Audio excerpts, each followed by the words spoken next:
We are bombarded on a second-by-second basis with news about Ebola in America, and for good reason, as there is no cure for this disease. Let's be serious. Governmental agencies that seem to have as much control of the situation as Jennifer Lawrence has on her nude photos, and certain factions of the phony media are in complete panic. One thing to do, America: stop whining. Welcome to Midpoint, the host of Steele and Ungar on Sirius XM and the senior political contributor at Forbes.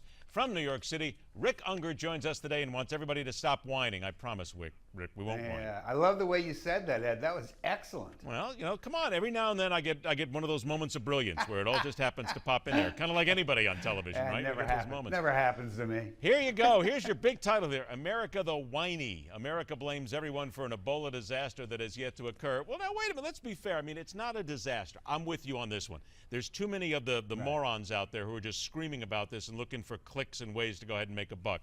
But this is pretty serious, and we do have to really take it as that, don't we? Actually, it could be very serious, and absolutely. You want to be prepared. You want to be cautious. You just don't want to be crazy.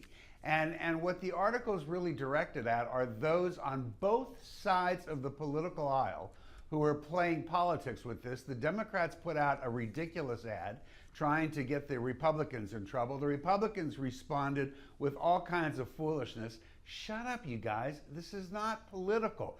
This is about people being sick. The CDC, you know, everybody wants to attack this poor guy who probably hasn't slept in 2 weeks, who runs the CDC. You know what? The way I keep score on this sort of thing, so far, how many American deaths have we had? 0. But it is. Wait a minute. Okay, hang on a sec. You and I are going to go out of here for a couple minutes here. Is it not fair to say, though, that we're still dealing with a disease, a virus that is out of control in a certain part of the world, and it is so easy to spread here at this point? I mean, it's certainly, we've seen what's happened with just one guy coming over, dies in Texas. Look at all the people that are now all of a sudden being possibly affected. They could affect thousands more. So come on, Rick. I mean, I get you, not really. But no. Well, yeah. Come on.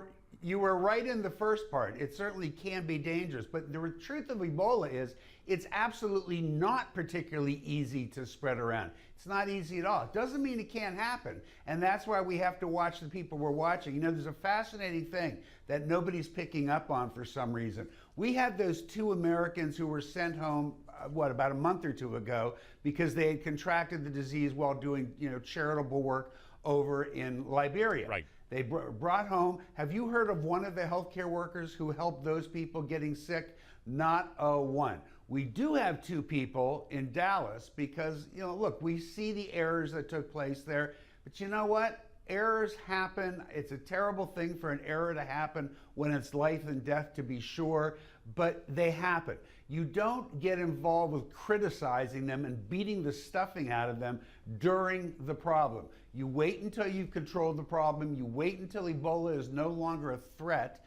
And then you do the postmortems. Then you go and you take a look at what did the CDC do right? What did they do wrong? What worked? What didn't work? Let's fix what didn't work, because if God forbid this happens again, they'll do a better job. Everybody forgets this is the first time we're seeing Ebola in this country. There's going to be mistakes.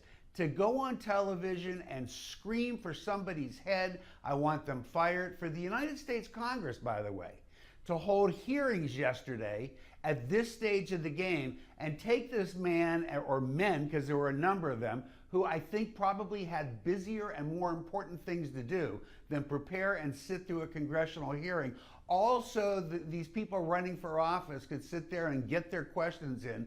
Amazingly, I counted 6 of them asked the identical same question, just so they could say they asked it. And then at the end of the whole thing, you have this congressman who's the chairman of the committee who reels off, based on the testimony, because apparently he had time to formulate his 9 requests. He ticks off his 9 demands.